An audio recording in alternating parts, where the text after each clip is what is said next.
এবং যারা বক্তব্য রাখে কি ধরনের বক্তব্য কি আপনারা শুনতে পাবেন। আমাদের মহানগরের নেতৃবৃন্দ অনেক আছে, কারো বক্তব্য রাখে, বক্তব্য কিন্তু শুনতে হবে, আপনাদের বসে থাকতে হবে, চলে গেলে কিন্তু হবে না, তাহলে কর্মী সভা কিন্তু হবে না। ধন্যবাদ। আজকের এই কর্মী সভার শুভ উদ্বোধন এখানে ঘোষণা করা হলো।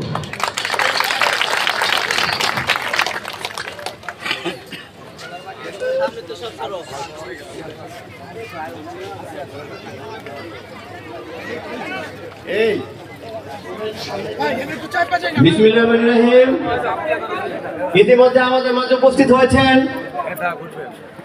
ঢাকা মহানগর উত্তর যুব দলের সম্মানিত সদস্য মোহাম্মদ মামুন মোল্লা, সজিবুর রহমান সজীব, ইলিয়াস হোসেন, জুয়েল রানা, দারুসালাম থানা যুব দলের পক্ষ থেকে আপনাদের সংগ্রামী শুভেচ্ছা এবং বিপ্লবী অভিনন্দন।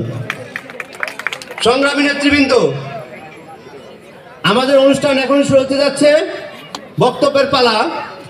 বক্তব্যের ব্যাপারে আপনারা সতর্ক থাকবেন, কারণ আমাদের সময় কিন্তু খুব সীমিত। আমাদের প্রোগ্রাম যেহেতু একটু দেরিতে শুরু হয়েছে, অযথা সময় নষ্ট না করে আপনারা মূল বক্তব্যে চলে যাবেন। আজকের সভায় সভাপতি, প্রধান অতিথি